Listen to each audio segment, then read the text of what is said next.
What's going on, guys, and welcome to episode 508 here today of #AskGSM for Wednesday, August 23rd, 2023. I am Graham GSM Matthews. Hope you guys are doing well and having a great week so far. And it's a busy week at that. We got All In coming up on Sunday, and the week after that, the following weekend that is.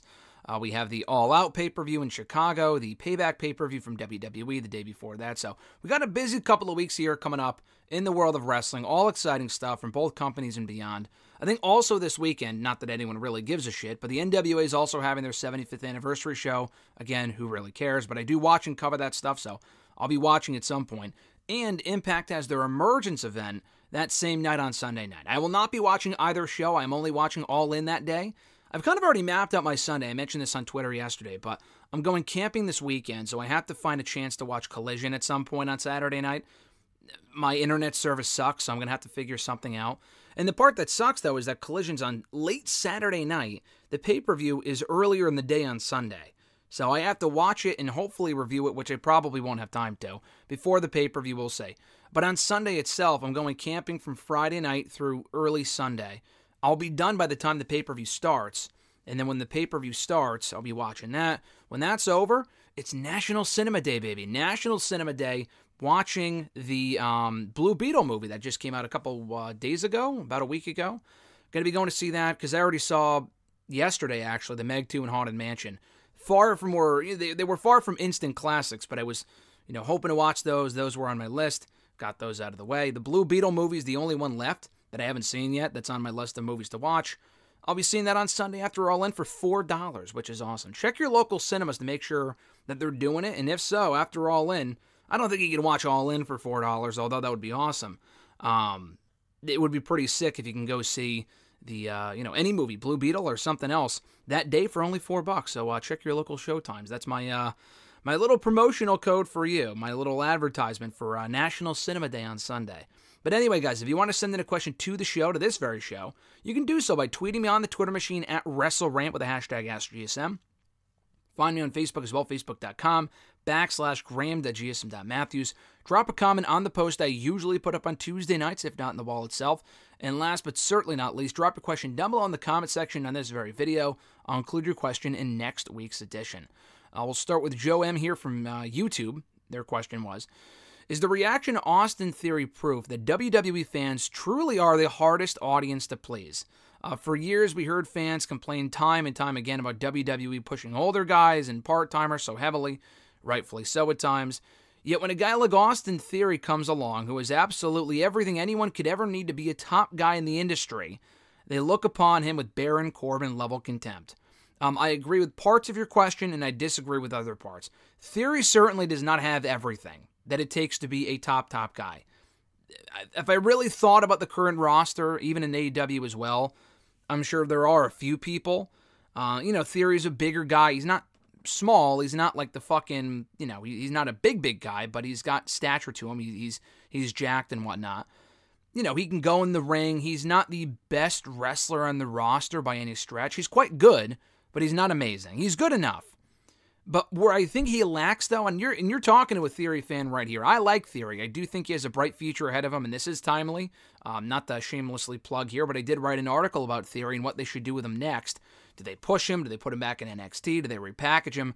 That's up right now, and Bleacher Report went up earlier today, an article from yours truly. I think the only real area that he severely lacks in is the charisma department.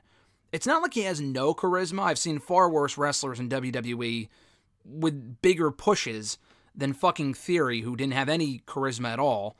That should not have been a world champion, and that's another conversation for another day. But with Theory, I do think he can be a world champion. At this current stage, though, I do think there are areas where he can improve upon, and he's only really getting started. The kid's 26 years old. LA Knight is a guy that I feel like probably should be world champion on the sooner side. Not that he's going to have to retire next year, but the age thing in WWE is weird. They look at older people as they're past their prime, and to a certain extent, they don't have that much, longer left. Theory could probably wrestle for another 15, 20 years and be a world champion in this company many times over.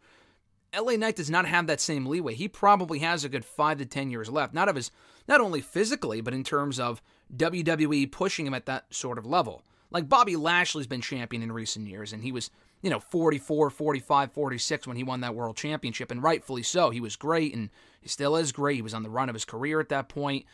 But he's not going to be world champion Bobby, LA Knight, or anyone when they're 55, 60. Now, that being said, I know Goldberg was, but LA Knight, Bobby, people like that, unless they're looked at in the same vein as Goldberg, they didn't come from the Attitude Era. I mean, LA Knight, people like to make that comparison. They didn't come from that period, so WWE may not give them that same treatment. But in all seriousness, Theory has that room to grow. He has a lot of years left and a lot of prime years of his career left where he can improve upon that stuff, including mic skills and that, charisma department, as I mentioned. Those are areas, to me, where I still feel he needs to improve. Now, your question really was, are WWE fans the hardest to please? Yes and no. I mean, we see this all the time. We see this in wrestling fans in general are among the hardest audiences to please. That and like Star Wars fans, Marvel fans. I just feel like with like Star Wars specifically, people will shit on anything. And that's completely fine. People will not like certain things. But Theory is a weird example to bring up because Theory isn't like this prime example of someone that everyone should be rooting for. There are a lot of reasons why people do not like Austin Theory, in addition to what I've already mentioned. Not only not being the complete package, which he is close to it. And again, I am a Theory guy. I've met him a couple times. Really nice guy. He's great with interviews. He's very good in the ring. He's had success so far, and rightfully so. There are other personal reasons. I not defended Theory, but I even just questioned. I put out the question on Twitter a couple of times earlier this year. Why the fuck would they have Cena bury this guy in the mic if they weren't going to, kind of make it back up? Which they didn't. He did beat Cena at WrestleMania, but the match was not great. And he did not benefit at all because the aftermath was non-existent. The aftermath was barely even there. He was still United States champion, but the reign sucked. He didn't really defend it. He was not a focal point at all. He was always the third wheel in any match he was involved in. He was not an important piece of SmackDown. There were weeks where he wasn't even on the show as the United States champion, and that's not good.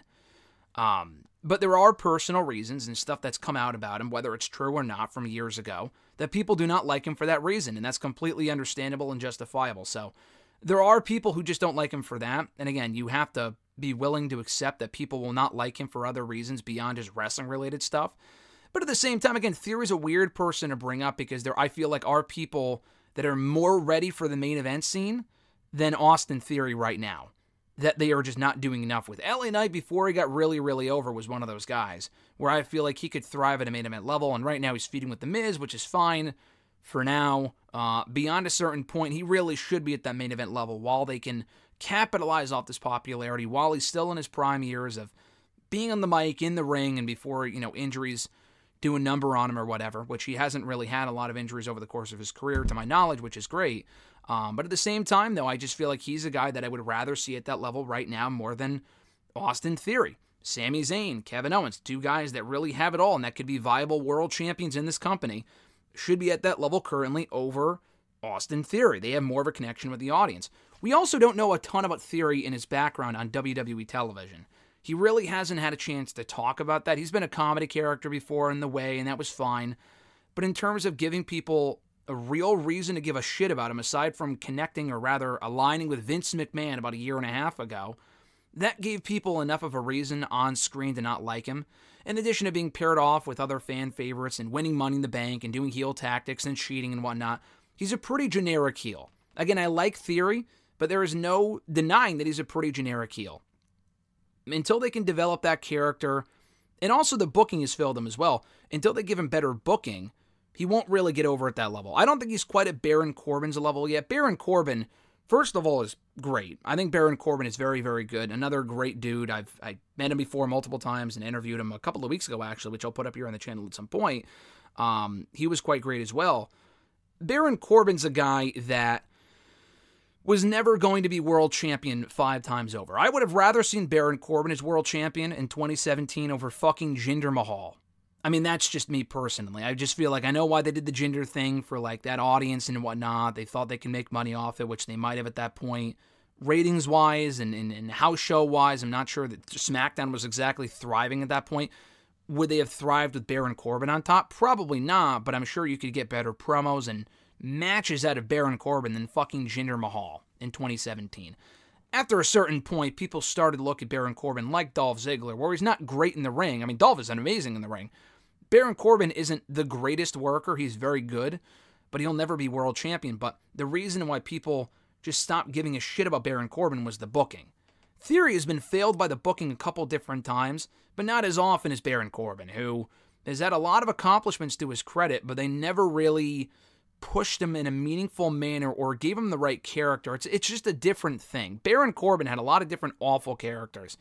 Theory doesn't really have a character at all. I mean, they need to give him a reason, or people a reason, to give a shit about him. Also, Baron Corbin had amazing heat at certain points throughout his entire WWE career. Theory has not gotten no reaction. I mean, at certain points he has, and recently he has. But there were points earlier on this year, late last year, where he was getting pretty good heel reactions.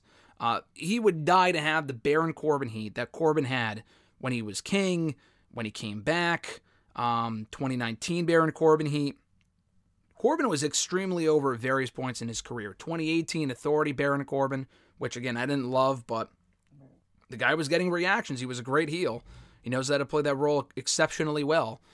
But yeah, there's a lot to unpack there from that question, but you can't just say, oh, they're pushing the part-timers and we want something new. Yes, to a certain degree, certain fans will complain about literally fucking anything because they're just not content with anything. I agree with that. WWE fans specifically, AEW as well, but I mean really any wrestling fan. Certain fans will never be content, but you can't align that with certain people who have certain reasons why they don't like certain performers, like Baron Corbin, who isn't problematic as far as I understand, but people just don't like him because they find him fucking boring, which again is understandable. Theory for different reasons as well, which, you know, you can kind of go look up and find yourself, I suppose. No real reason to get into it here. But again, instead of using that argument like, oh, people should be cheering for Theory, I mean, they're probably pushing for someone else to be a part-timer, or not a part-timer, be that main event performer over a part-timer, instead of the Goldbergs and the Brocks and the Edges and the John Cenas and stuff like that. And WWE has a lot of those different people. Cody Rhodes was not a main eventer in this company 2 years ago because he was in AEW, but now they have a fresh face in that spot over on the Raw brand. Kevin Owens, Sami Zayn are now consistently in main events. They're the tag team champions right now. I mean, there's a lot of people. Jey Uso's a fresh face in the main event scene. LA Knight is on the rise, and hopefully they can kind of capitalize on that. Damian Priest is Mr. Money in the Bank. They are focusing on some fresh faces, and that's great. But at the same time, it's not like, oh, if people are going to complain about part-timers being in the main event, then why aren't they rallying behind someone like Theory? Next question from, I think also Joe actually as well. He said, how do you predict Roderick Strong and the Kingdom will factor into the climax of the MJF Adam Cole storyline? My idea, not that they will definitely do this. This isn't my prediction necessarily. What I would like to see, and I think Cole's gotten over really, really well as a babyface. This is probably the most locked in he has felt. I mean, he's doing the comedy stuff as well with MJF, but in terms of the other stuff, in terms of his mic skills and whatever, it was the babyface run from Adam Cole that we were kind of deprived of in WWE, in NXT. Cole can be a great fucking babyface. He did that in Ring of Honor for a little while. He did in NXT. In NXT, there were really no fans for a good stretch of time, so he didn't have the run that he could have as a babyface at the top of the card. In AEW now, he's getting that opportunity. That being said, at the end of the day, Adam Cole is a better heel. He's a great babyface, but he's a better heel.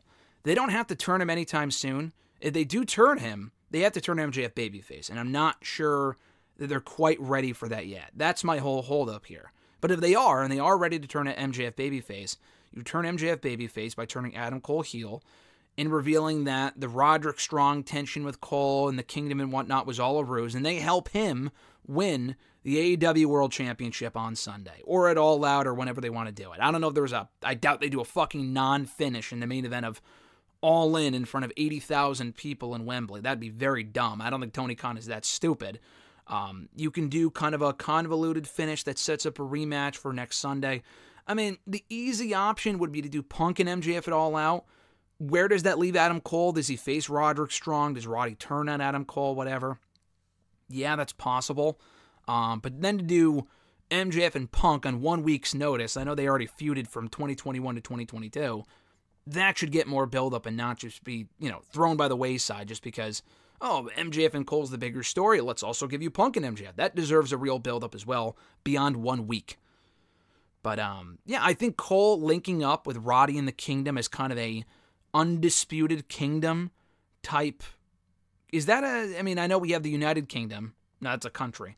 What is in fucking, in New Japan? The United Empire, right, with Will Ospreay? This would be the undisputed kingdom with Cole, Strong, in the Kingdom. I think that would work. I think that would really, really work, actually. You could also go the other way with it, where MJF is really in cahoots with Strong and Kingdom the whole time, and that's kind of his new pinnacle. I don't really like that idea as much. MJF's already been a part of a number of different factions. Just let him do his own thing. He had the Firm last year, the Pinnacle itself. He was a part of Inner Circle for a time. Just let him do his own thing, I would say. He was with Wardlow, Cody Rhodes. He doesn't need a faction at this point. MJF turning on Cole would make Cole look like an idiot anyway, because we've all kind of seen that coming. Cole being the one to turn on MJF would be the better swerve. I still say that. I mean, they don't necessarily have to do it, but that's what I would do. Will they do it? Probably not. But whether it be on Sunday or at another point, that to me would be the end game, because that would be probably the most intriguing outcome they can go with, at least in my opinion. Micah Does It from YouTube, their first question was, at the time, what did you think about Vince McMahon's limousine blowing up and where that was, where that story was supposed to go? I was not watching wrestling in 2007. I started watching WWE in 2008, like less than a year later, actually. So I was not around for that angle. In retrospect, I mean, it was pretty crazy. I mean, so if I was watching in 2007, I was watching in 08, and I was there for the whole $1 Million Mania debacle where the stage fell on top of Vince. As at that point, 12-year-old, 13-year-old, I don't know how old I would have been. I think I was I was probably 12. I was pretty young. I thought that was real. I knew wrestling wasn't real at that point. I was old enough to know that wrestling was not real in 7th grade. But I thought Vince McMahon and the set falling on top of him at the 2008 WWE Draft was a real angle. So I probably also would have thought the 2007 limousine angle was real as well if I was watching at that point.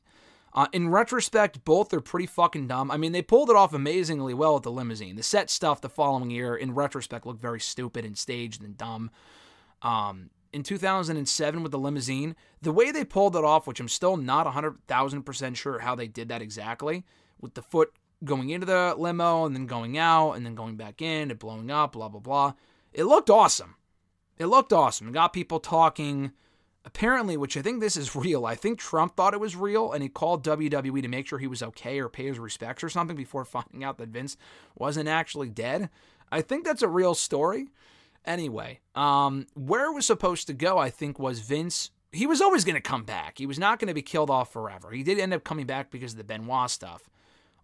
He was back the following week because he had to announce that Benoit died, obviously, and his family and whatever. But he was probably always going to come back, do more McMahon family drama. Was that the storyline that Mr. Kennedy was going to tie into? I don't know if they still would have done the illegitimate son thing, which was pretty fucking dumb. Which was actually, I remember watching that. I was not watching Raw full time at the time, but I did watch the end of Raw for that episode and remember seeing McMahon reveal Hornswoggle as his illegitimate son. And people went nuts, and I thought it was funny as a fucking 11, 12-year-old, whatever I was at that time. I think I was 13 when the McMahon $1 Million Mania thing happened. Again, I don't know if that's... Was I 13? I was born in 95. So yeah, I was 13 when that happened. Still, pretty stupid. But anyway, so it was one of those things where, in retrospect, I just don't know if it would have been worth it anyway. It was a great angle at the limousine, but like, did they really miss out on this great storyline of the Benoit stuff didn't happen, where McMahon comes back and sees his power? I don't even really remember where that was supposed to go. I can't imagine it was supposed to be this great elaborate story that would have made Raw all that much better in 2007. His next question, are you tired of the 6-man tag team main events on Raw with the 3 Judgment Day members and Cody Rhodes in some form of 2 tag team partners? Because I am. I'm not tired of it, but I have seen a lot more complaints in recent weeks, specifically this week, about it being the same match every week. Am I exhausted by it? No. Am I ready for something new? Yes. It is certainly lazy. And the matches are great. I don't want to entirely complain because it's not the exact same match. It is essentially the same match. It's a variation of the same match. I would probably be more mad if it was Cody Rhodes versus Finn Balor every week. A match we've already seen 2 or 3 times already, mind you, this year. But it's a tag team match, or it's a 2-on-2, or a 6-man, or a 1-on-1. It is all the same people, and my biggest gripe is not only with the matches themselves specifically, because the crowds are loving it. Specifically on Monday, they were in Canada, they ate up everything involving Owens and Zayn, they're the Canadian heroes, blah, blah, blah. The matches have been great, the crowds are into them, they feel like house show style main events and sending the crowd home happy, which is great. My bigger gripe with these main events happening every single week, we need real development here. We need not just different faces in the main event once in a while, but we need real development with the Judgment Day.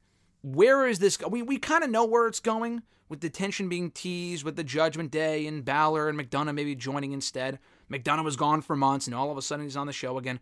We should have gotten this stuff with McDonough 2 or 3 months ago. I mean, he's been on the main roster since April or May. Why wait until now to do it, is my question.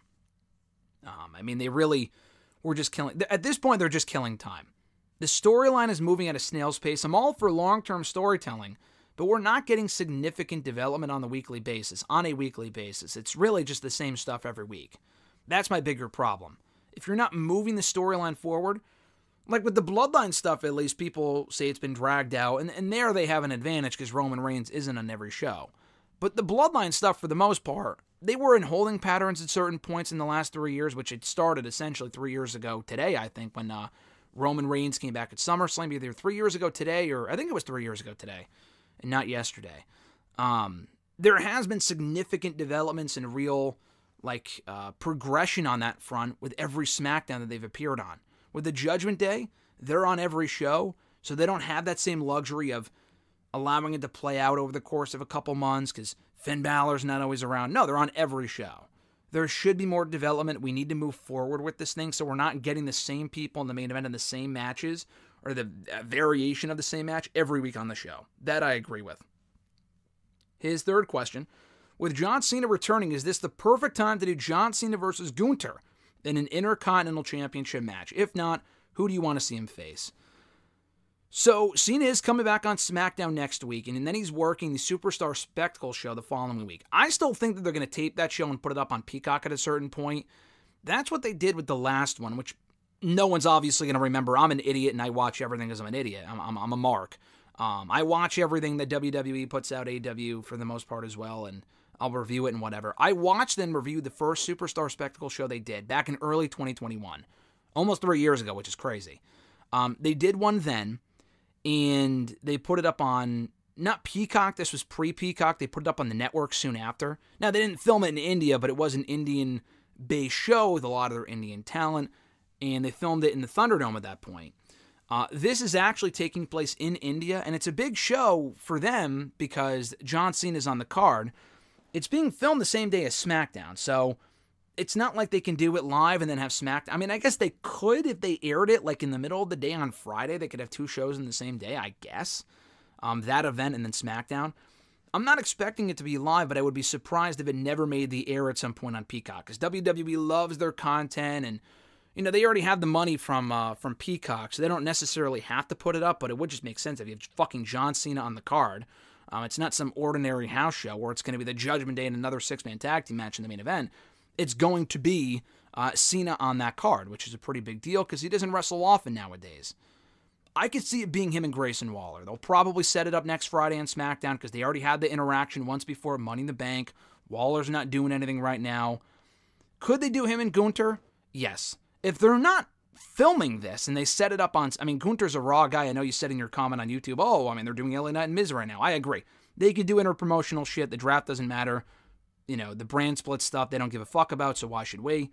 Yes, they could do Cena and Gunter. Will they? Probably not.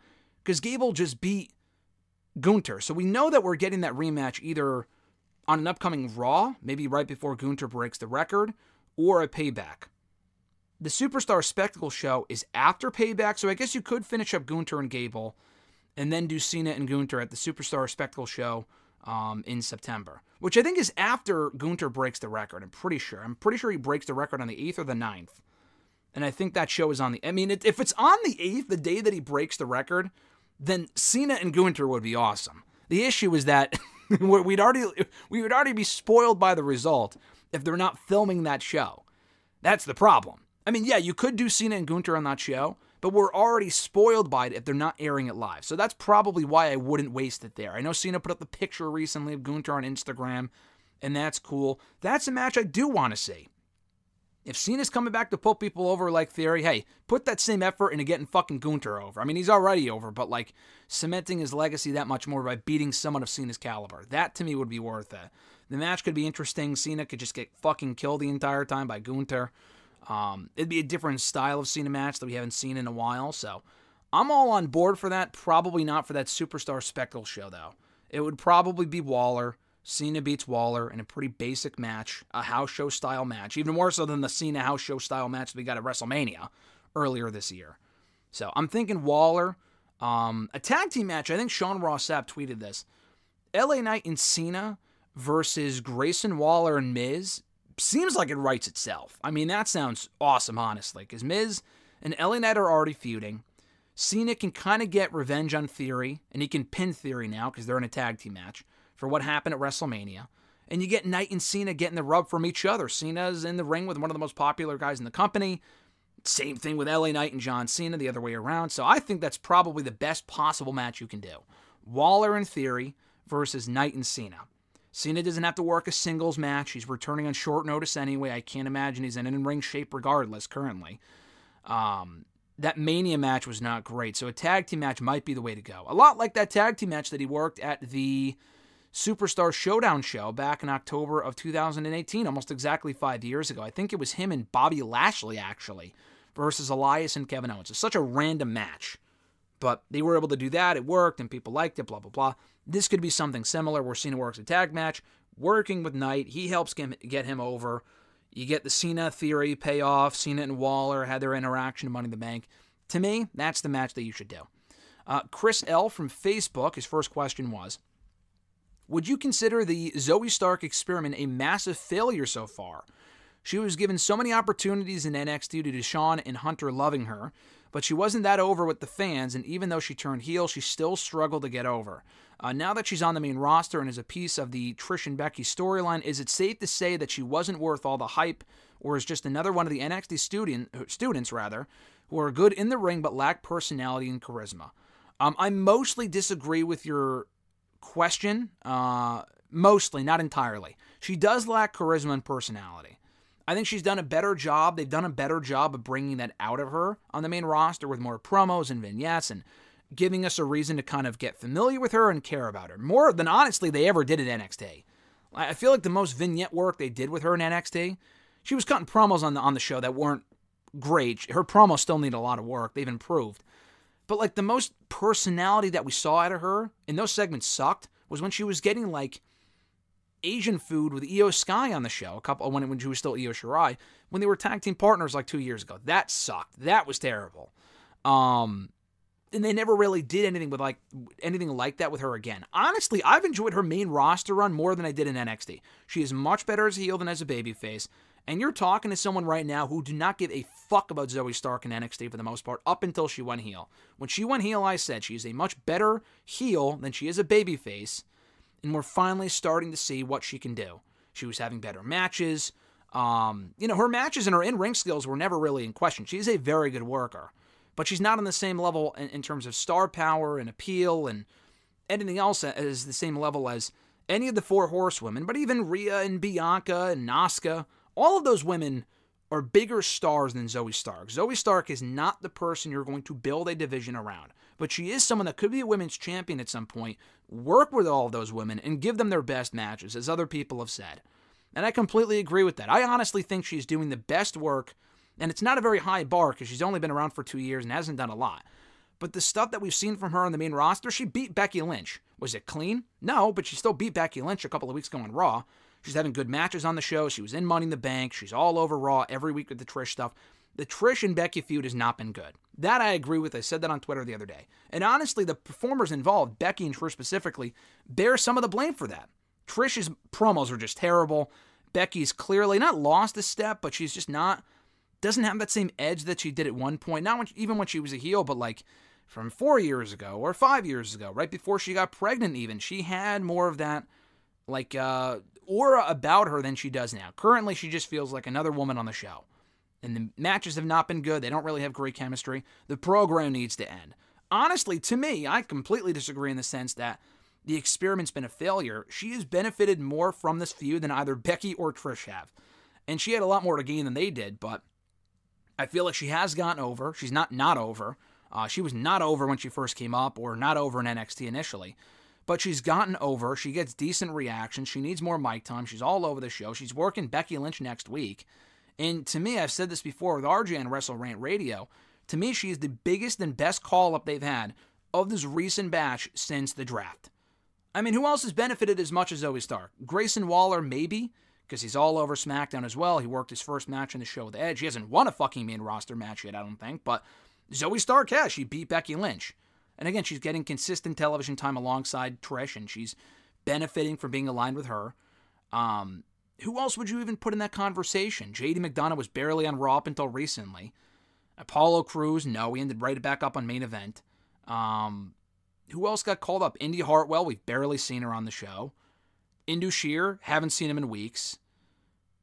Cameron Grimes, really haven't seen him at all. I think Zoe Stark, I mean, again, it's not a very high ceiling, but she's been the best call-up. They've done everything right with her. She's been booked well. She's getting good matches out of people.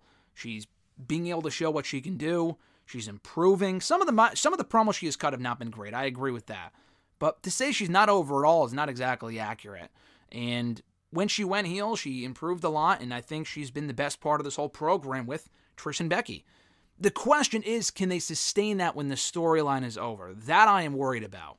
When this feud is over at Payback, hopefully, and they don't continue it on after beyond that, the question then becomes, do they still feature her as much? Is she involved in an interesting program? Is she, I doubt, paired with Becky. I kind of want to see her move beyond Becky Lynch. But is she still on the show as much? Probably not. Does she disappear entirely? Probably, but I hope not. That's really what I'm worried about. His second question, it pisses me off when people call Tony Khan, in quotes, Jacksonville Dixie, in reference to Dixie Carter. TK is a far better boss than Dixie ever was, despite his shortcomings in comments and interviews, and has done multiple things Dixie could never do, which has not only made AEW the true alternative to WWE, but also makes his company a profit, something TNA never did under her leadership. TK has also never tried to make the show all about him and his employees actually like him, which was the opposite effect of Dixie's run as the boss of TNA. Do you agree or disagree with this opinion? No, I completely agree. Listen, Tony Khan is far from flawless. He has a lot of issues in terms of he doesn't come across well in interviews. He's fucking nervous all the time. He should get the fuck off of AEW television. He should not be on that show at all. That segment with Cole and MJF last week was terrible. I like a lot of the Cole MJF stuff, but Tony Khan's involvement alone made that awful. He is just a terrible television character, and he still insists on putting himself all over the show when it comes to making announcements, and he just never really comes across well. He's always better in a pre-tape format, but even then, he looks like a deer in the headlights. And that's, I mean, it is a knock on him, but I'm sure I wouldn't be great in that role either. Some people just aren't meant to be on television. He's one of those people. But he is a real blessing to the wrestling industry for even creating and helping fund AEW. Without him, a lot of people would be without jobs right now. That's just a fact. And would not be making as much money as they do. AEW being the alternative to WWE alone makes AEW a success, and the wrestling business is better off for it. The Jacksonville Dixie thing, I'm not really, I mean, I have heard that before. I don't think it's coming from anyone really credible or anyone that, I mean, again, you can rag on Tony for certain things. I know I certainly have.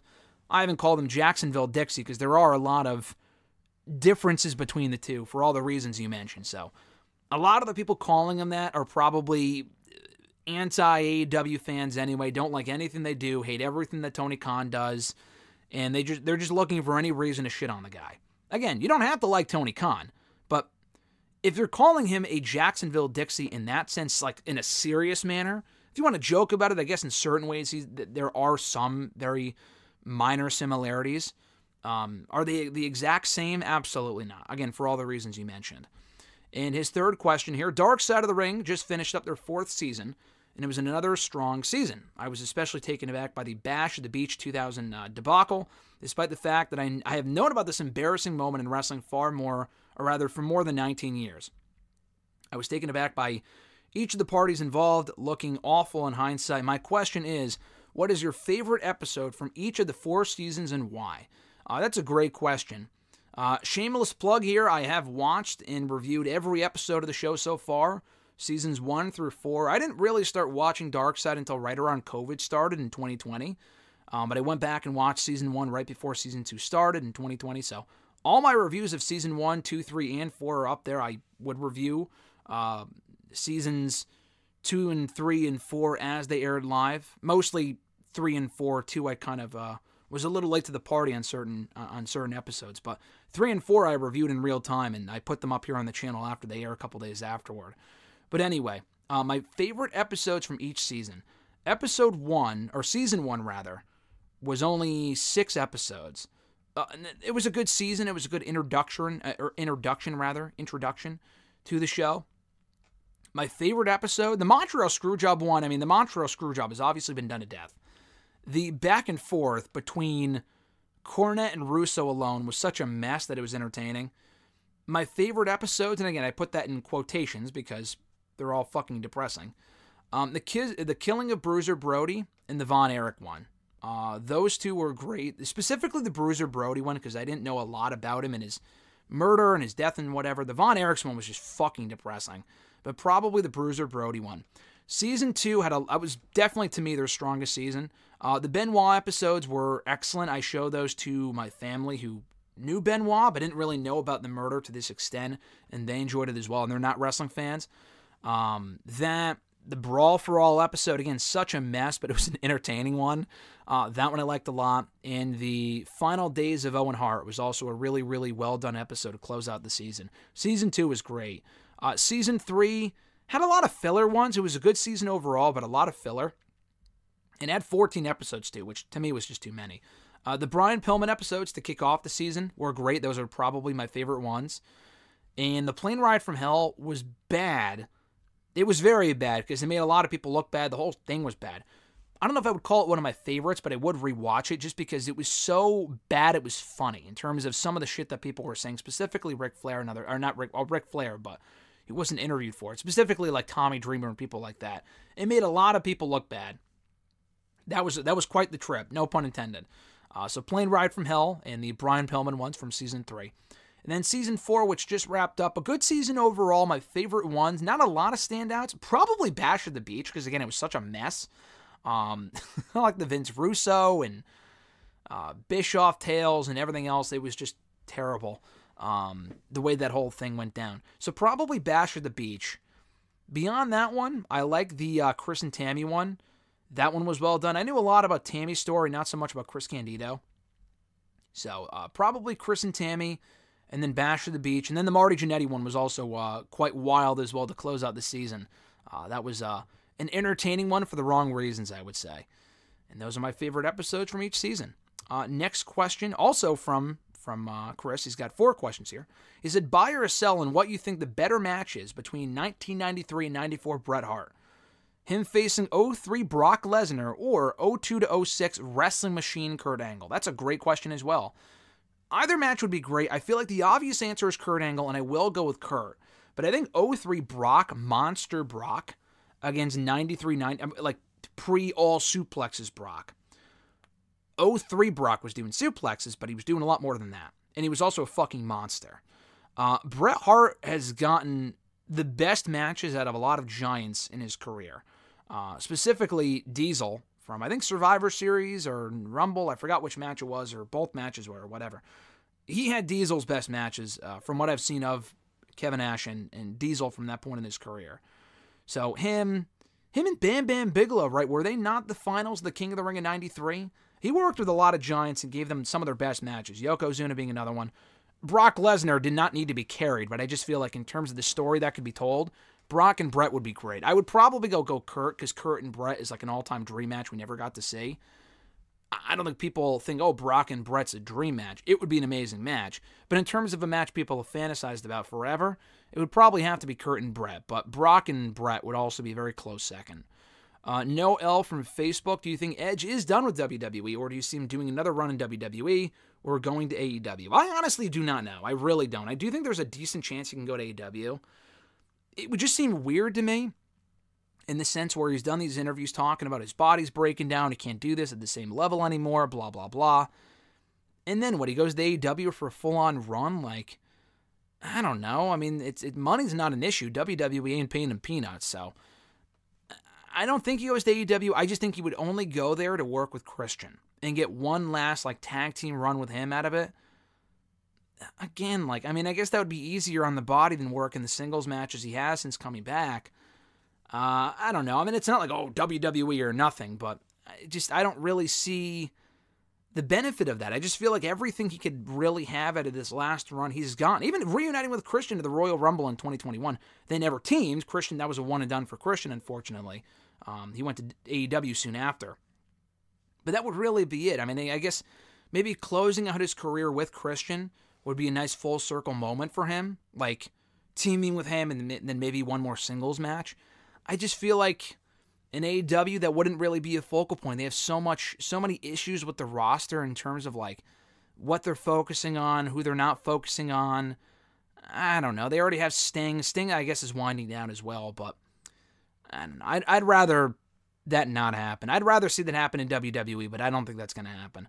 I don't think he's done in WWE yet. If I had to guess, he is not done, and he will wrestle again. He did go out on a great note. If that was it for him on SmackDown last week in Toronto, that was an amazing way to go out.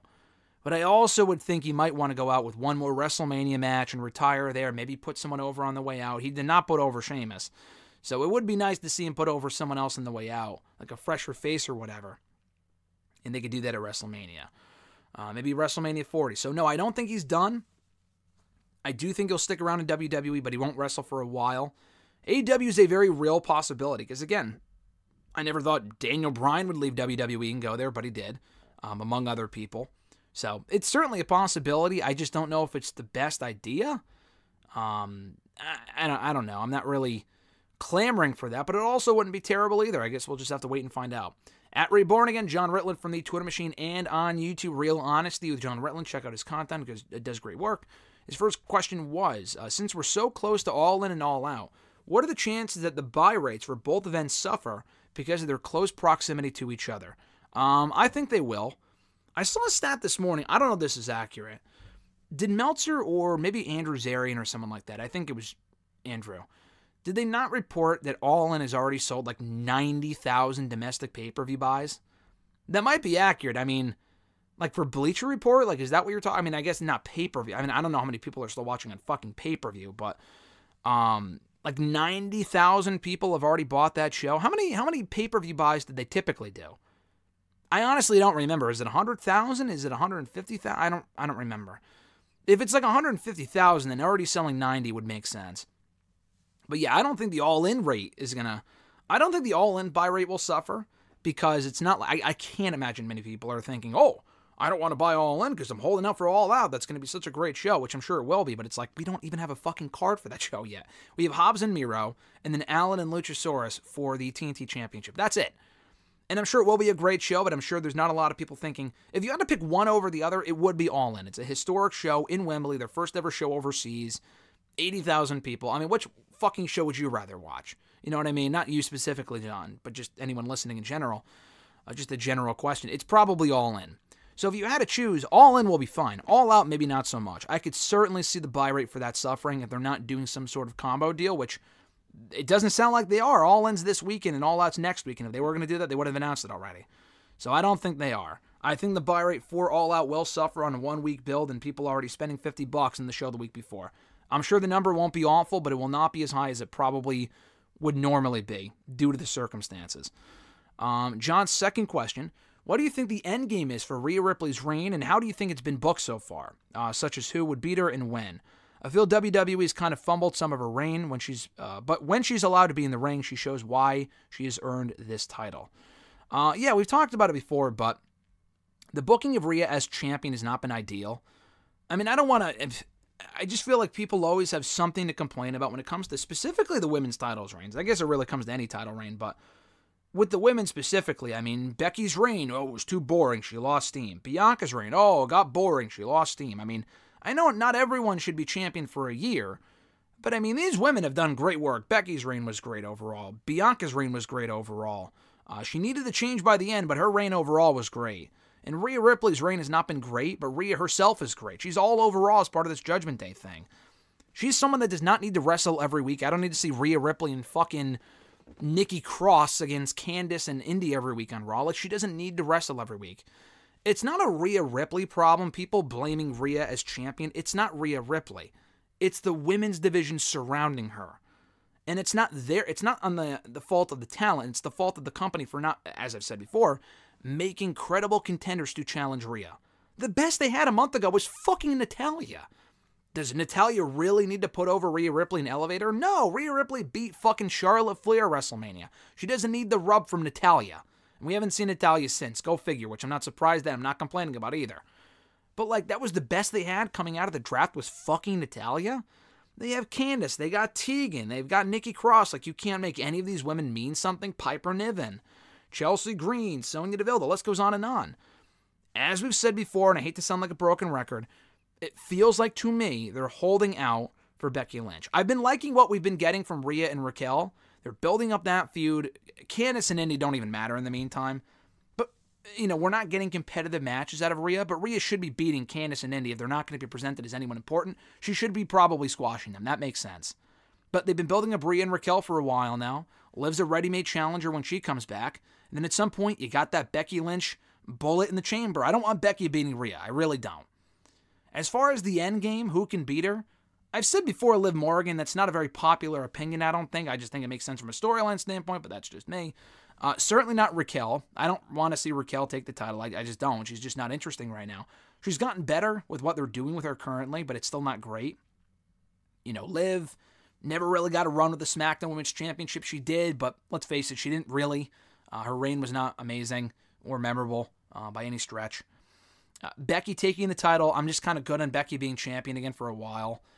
You can do Becky and, or rather, Rhea and Bianca, which was teased last year, but Bianca's busy on SmackDown. So, I mean, again, you can do the interpromotional shit that we have found out that clearly does not matter if they have people swap shows or do Raw versus SmackDown. They don't give a fuck, clearly. They just don't care. So that has hardly proved that it has mattered. So you could do Bianca and Rhea next year. I don't know if Bianca takes the championship from Rhea. I don't know if that's necessary. But honestly, I do think that Rhea will be champion until WrestleMania. They're going to give her the year-long title reign they gave Bianca and other people. I just don't see her losing to Raquel. I don't see her losing to Candace or Indy or anyone else in that division. No one else even comes close to being on her level right now. And Liv won't be back for a while. So I'm going to say Rhea will be champion till Mania. As far as who she loses it to, man, I don't know. It might have to be someone that they call up. It might be someone like Roxanne Perez, because I don't see anyone else from the current roster being that person unless it's Liv Morgan, and even that's not overly likely. At Iwagu91, your thoughts on Chad Gable being the first to defeat Gunter in singles competition on the main roster, albeit via countout. I thought it was cool. They made it for a great moment. It was very Lex Luger-esque from SummerSlam 93, where he won, or he celebrated the win by countout. I mean, that's kind of goofy. But listen, he was the first one to beat Gunter by any means, and in terms of Gunter has never lost a match by DQ or, I mean, actually may have lost by countout to Pete Dunne in NXT UK. But beyond that, I don't know if he's ever lost a match by countout, and he has not been beaten at all on the main roster in a one-on-one scenario. Countout, DQ, pinfall, submission, knockout, whatever. So I thought it was cool. It gives Gable something. It keeps the feud alive. It's not that lame of a finish, and it sets up a rematch for another time, probably a Payback or soon after. So I thought it was well done. It was a pleasant surprise, too, because I thought Gunter would win clean and they would be done with this, but it's not. They did one match, or they did two matches, actually. They had their first match on Raw before SummerSlam, and now they're going to have a third match, hopefully on pay-per-view, which should be great. If so, they could have a stellar series of matches that progressively have gotten better, which is awesome. His second question, did you know that Sami Zayn's heel run began and ended with him saving Kevin Owens? No, I did not know that. I did not think about that, but that's a great point. He saved Kevin Owens at Hell in a Cell 2017 to turn heel, and then his babyface turn was kind of saving Kevin Owens from the bloodline at Royal Rumble 2023 over 5 years later, which is wild. Yeah, over 5 years. So quite the run for Sami Zayn and Kevin Owens, but it was a perfect storyline moment that I'm not even sure WWE realized, and I didn't realize until you brought it up just now.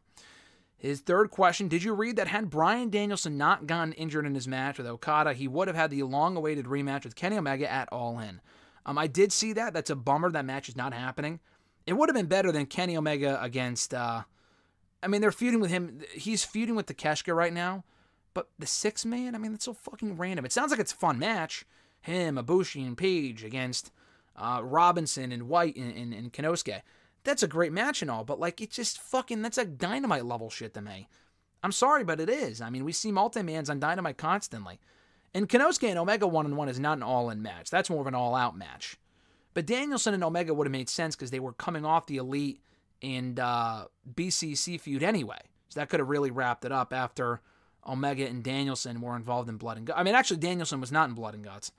So that would have been awesome. And I don't know who would have won, but that would have been sick. It's a bummer we didn't get it. Hopefully, at some point, we will still get it on a big stage on pay-per-view at some point down the road. Not as big of a stage as Wembley, but a big stage on pay-per-view nonetheless.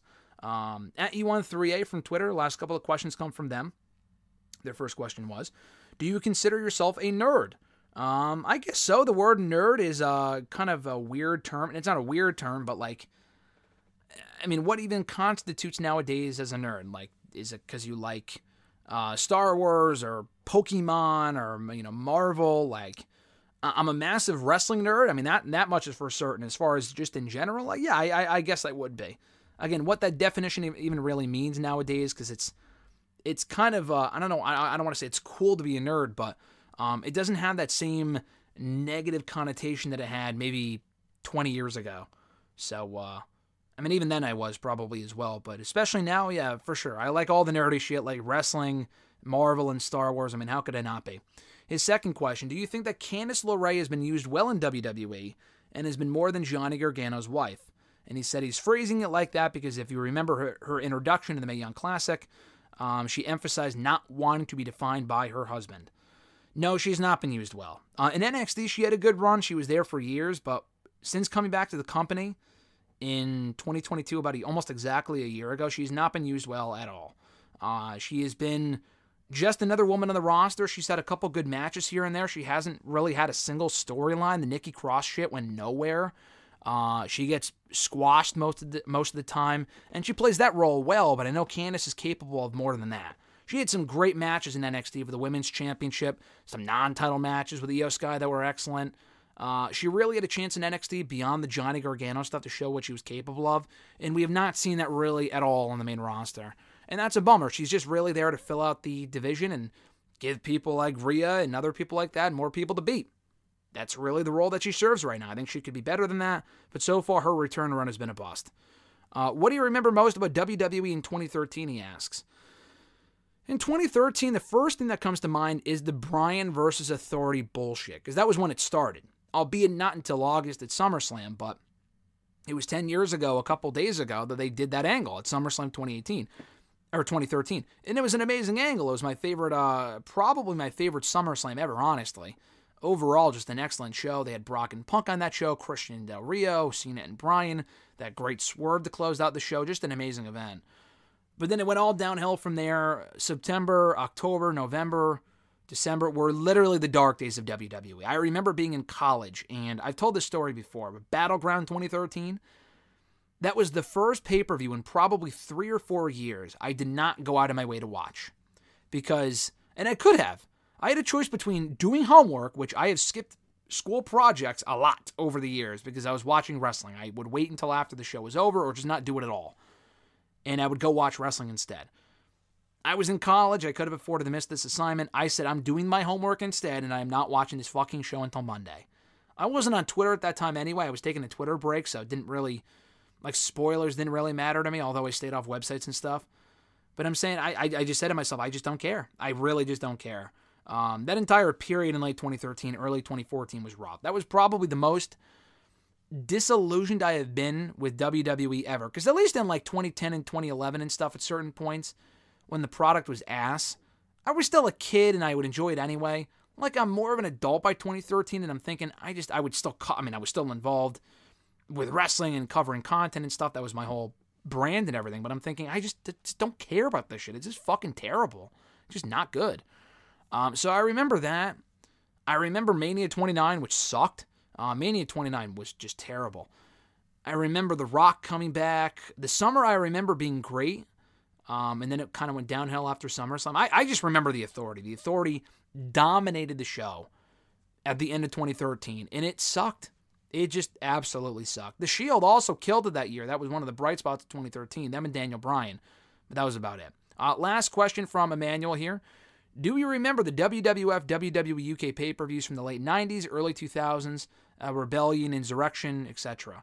I do. I remember those shows not because I was watching at the time, obviously, but because I've gone back and watched them as part of the WrestleRant series, which I haven't done in a long time, but excuse me, I went back before 2018 and watched every WWE pay-per-view on the network, and I reviewed every single one from 85 all the way through 2017, and those were among them. I don't remember them being great shows. I would not go back and watch them. They were basically televised house shows. I mean, they had some good matches, but for the most part, they sucked. I liked the global warming show from Australia from 2002. I remember watching that at a certain point and thinking that was good. I didn't do a video review on that. I did do a written review for WrestleRant.com, my website. But the Insurrection shows, Rebellion, I would not go back and watch those. Voluntarily, if I wasn't reviewing them or whatever, I would not go back and watch them. I just didn't care. And that does it, guys, for today's edition of #AskGSM. It is episode, 508 here today, August 23rd, 2023. Thank you guys, as always, for checking out the show. I appreciate it. Be sure to like the video, drop a comment, share the video, and subscribe to the channel for more daily content. Also, hit that bell button to be notified every time a new video goes up. If you want to send in a question to the show, you can do so by tweeting me on the Twitter machine at WrestleRant with the #AskGSM. Find me on Facebook as well, facebook.com/Graham.GSM.Matthews. Drop your question I usually put up on the post on Tuesday nights, if not in the wall itself. And last but certainly not least, drop your question down below in the comment section on this very video. I'll include your question in next week's edition. Again, guys, thank you so much for the support of the show. I appreciate it. We'll be back next Wednesday, our last episode in the month of August, wrapping up All In, previewing All Out, Payback as well. A lot to get into. Stay tuned here to the channel for way more content, WrestleRant radio excerpts, #AskGSM, interviews, shorts, WWE Network and Chill videos, WWE 2K23 gameplay, and so much more. Have an awesome one, guys. I'm Graham GSM Matthews, and I'll catch your ass down the road.